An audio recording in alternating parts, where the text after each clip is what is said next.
The Untold Files.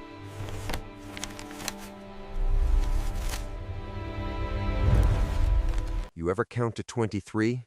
Try it. Slow.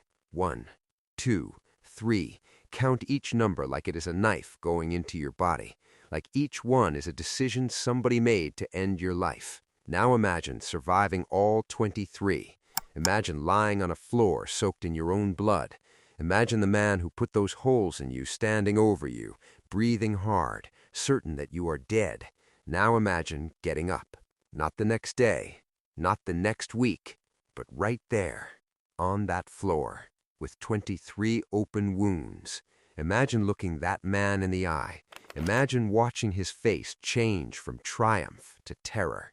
Because what kind of human being survives 23 stab wounds and then stands up? The answer is the kind of human being that Harlem built, the kind of human being that Dutch Schultz's money could not kill, the kind of human being who by the end of this story will return every single wound he received, cut for cut, scar for scar, in a single Harlem restaurant in front of 200 witnesses, and then sit back down and order spaghetti. His name is Ellsworth Raymond Johnson. The streets call him Bumpy. And what happened between him and the man sent to kill him is one of the most savage, most precise, most calculated acts of revenge in the history of American organized crime.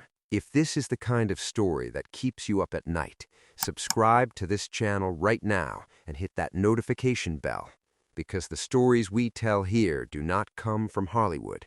They come from the streets. And the streets remember everything. It starts with money. It always starts with money. The year is 1935. Harlem is a war zone. Not the kind with trenches and helmets. The kind with candy stores and funeral homes. The kind where a man can be alive at noon and missing by dinner. Dutch Schultz, the Bronx bootlegger with the bad suits and the worst temper, has taken over nearly every numbers bank in Harlem. He has bought politicians. He has bought police. He has bought judges. And the ones he cannot buy, he buries. There is only one problem, one persistent, relentless, infuriating problem.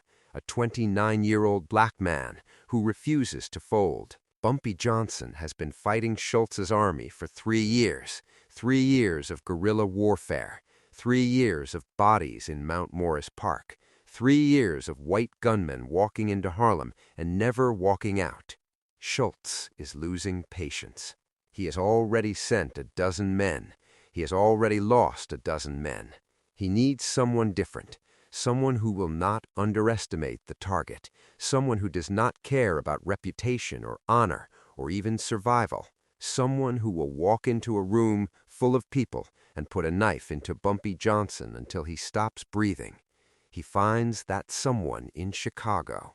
His name is Ulysses Rollins. Rollins is not a gunman. He is a blade man, a man who prefers the intimacy of a knife, the closeness, the control, the ability to feel the moment life leaves a body.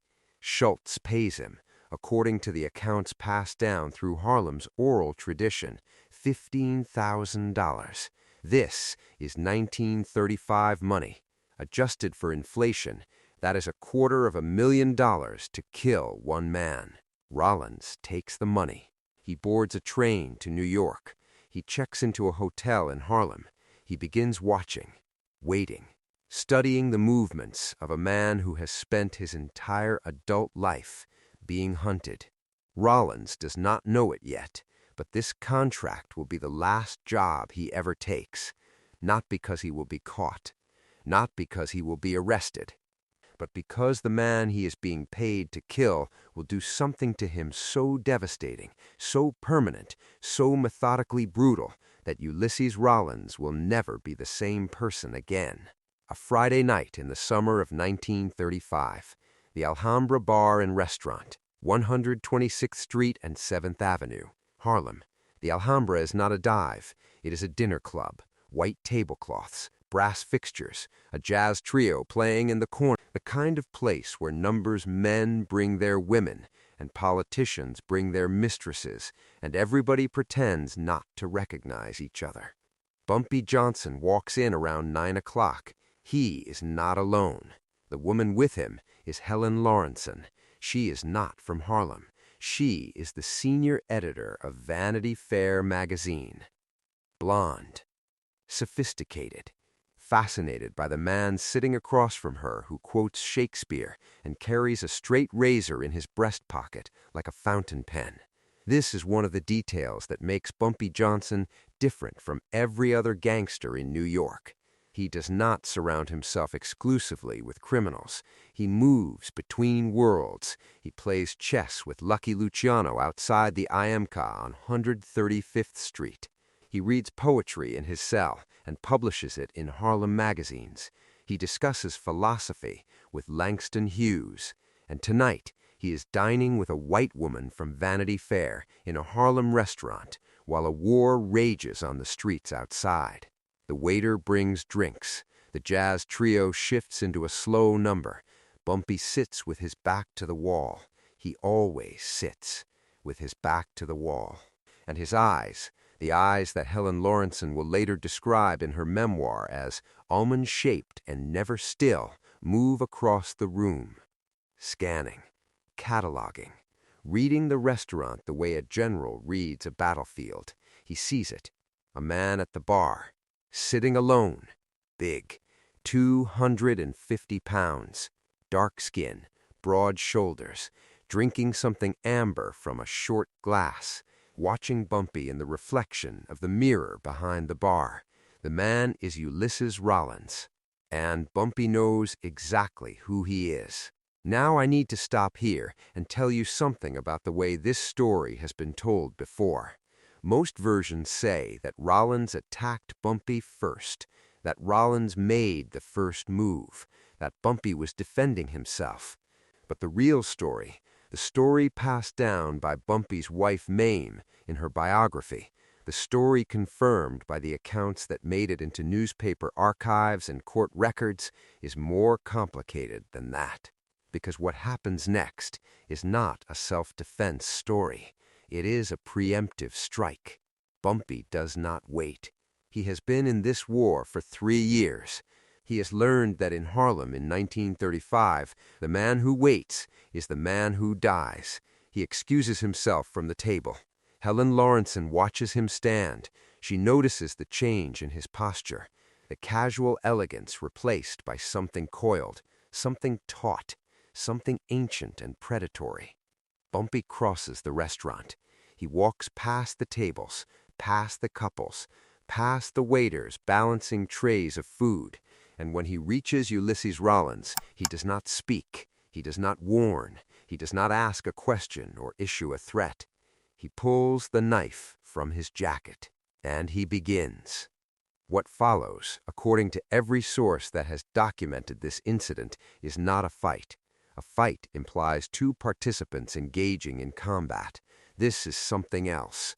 This is a man with years of rage, years of survival, years of watching his people be terrorized and murdered by Dutch Schultz's operation, channeling all of it through the blade in his hand. Bumpy's knife finds Rollins once, twice, 3 times. Rollins stumbles back. He grabs at the bar. His drink shatters on the floor. Bumpy follows. 4, 5, 6, 7. The restaurant is frozen. 200 people. Not a single one moves. Not a waiter. Not a bartender. Not a musician. The jazz trio stops playing. The only sound is the wet rhythm of the blade and the grunting of a man trying to stay alive. If you are watching this right now and you understand why these stories matter, why the real history of Harlem has been buried for decades, then share this video with someone who needs to hear it. Because what happens next in this restaurant is the moment Bumpy Johnson becomes a legend. 8, 9, 10, 11, 12. Rollins is on the floor now. His shirt is soaked through, his arms, the arms he is trying to use to cover his face, his neck, his chest, are ribbons. The blood pools beneath him and runs along the seams between the tiles. Bumpy does not stop. 13, 14, 15. Bumpy's wife, Mame, who interviewed witnesses and wrote about this incident years later, recorded the number. 36. 36 times Bumpy Johnson's blade found its target. Some accounts from the era claim the number was lower, 23. Others push it higher. But every account agrees on one thing. By the time Bumpy stopped, Ulysses Rollins was no longer recognizable as the man who had walked into the restaurant. His face is opened in multiple places, his arms are shredded from wrist to shoulder, and his left eye, according to the biography that Mame Johnson authorized, is no longer in its socket. It is dangling, hanging by the ligaments. A detail so horrifying that witnesses who described it later had trouble finishing their sentences. Bumpy steps back. He looks down at Rollins. He looks at his own hands, the knife, the blood, the room, 200 witnesses staring at him in absolute silence.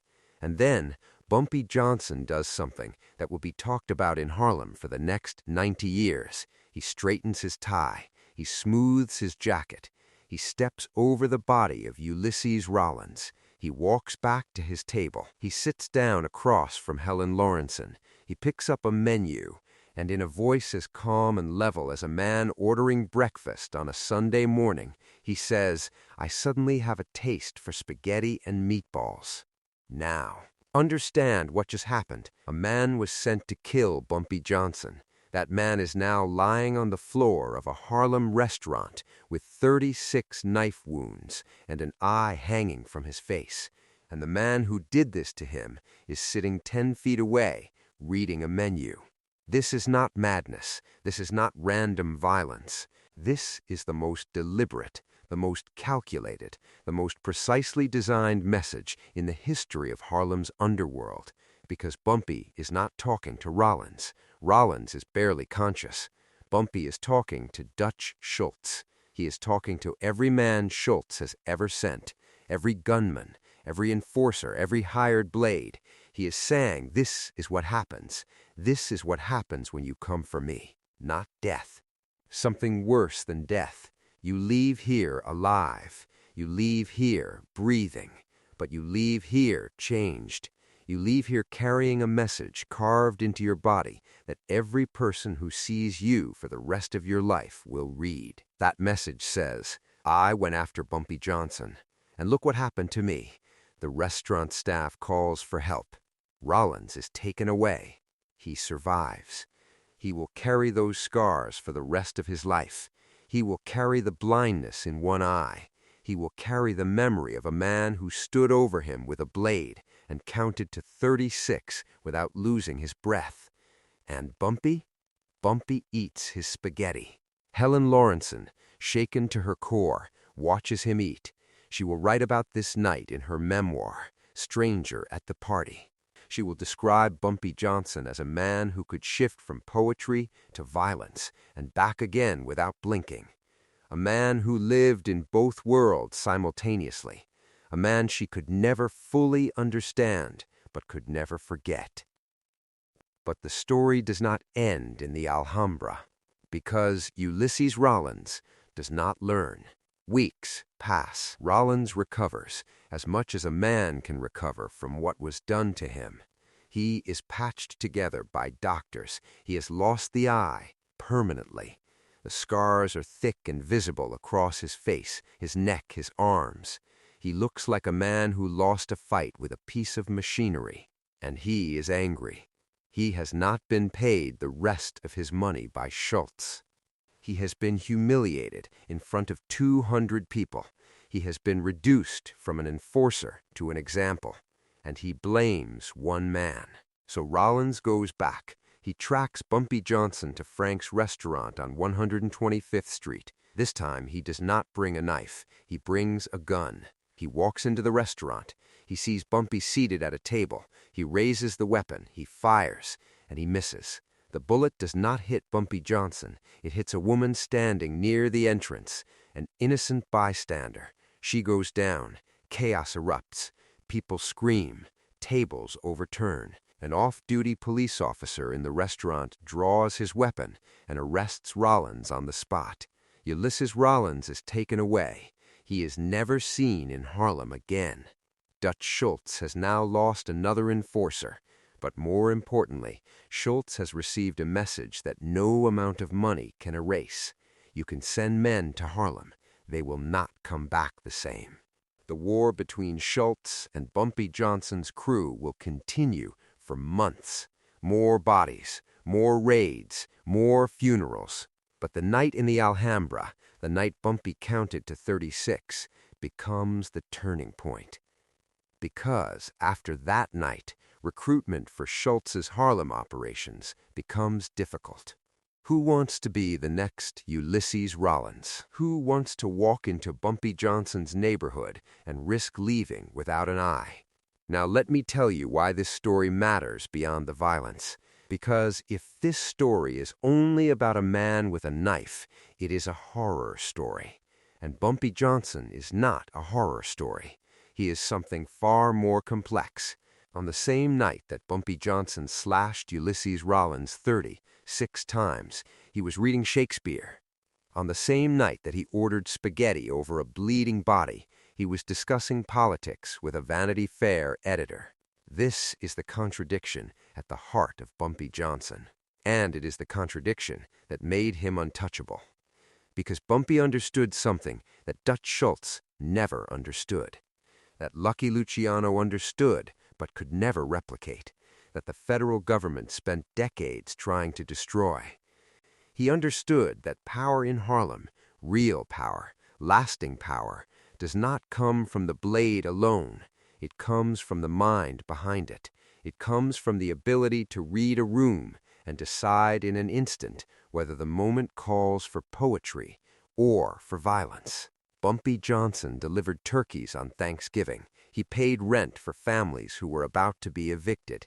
He bought winter coats for children who had none. He put people through college. He employed hundreds of runners in a numbers operation that functioned as an underground economy for a community that the legal economy had abandoned.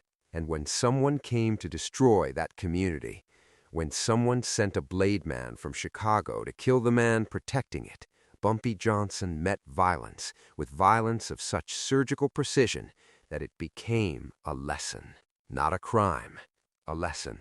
The lesson is, do not come to Harlem. Do not come for our people. Do not send your men. Do not send your money. Do not send your contracts. Because the man who protects this neighborhood reads Shakespeare with one hand and holds a razor in the other. And he will use whichever one the situation requires. If this story is changing the way you think about Bumpy Johnson, about the real Harlem, about the history that has been hidden from you, subscribe to this channel right now. Because we are telling the stories that no one else will tell, the ones that got buried, the ones that got twisted by Hollywood, the ones that the people who live them want you to hear. Dutch Schultz never understood the lesson of the Alhambra. He kept sending men. He kept losing them. He kept believing that money and muscle would be enough to break Harlem's resistance. He was wrong. By the fall of 1935, Schultz was a man surrounded on every side. The federal prosecutor, Thomas Dewey, was building a case against him. The Italian Mafia Commission, led by Lucky Luciano, was losing patience with his reckless behavior. And in Harlem, Bumpy Johnson and Stephanie St. Clair were still fighting, still surviving, still refusing to surrender. On October 23, 1935, Hitman from Murder Incorporated walked into the Palace Chop House in Newark, New Jersey. They found Dutch Schultz in the men's room. They shot him. He died the next day. Stephanie St. Clair, the numbers queen who had hired Bumpy, who had started this war, who had been the first to refuse Dutch Schultz, sent a telegram to the hospital where he lay dying. It said, "As ye sow, so shall you reap." With Schultz dead, the landscape shifted. Bumpy Johnson negotiated a new arrangement with Lucky Luciano's organization. Harlem's black numbers bankers would keep their operations. They would pass along a percentage to the Italian families, but they would remain independent. Their runners would stay employed. Their communities would still benefit. This was the deal that held Harlem together for the next 3 decades, and it was made possible because one night, in a restaurant on 126th Street, a man from South Carolina with a bump on his head and a blade in his pocket sent a message so violent, so precise, so permanent that the entire New York underworld heard it. Every wound returned, every cut answered, every scar a word in a language that gangsters speak fluently. Bumpy Johnson did not start the war, but he finished it, one slash at a time. Bumpy Johnson will go on to survive more than a dozen assassination attempts over the next 33 years.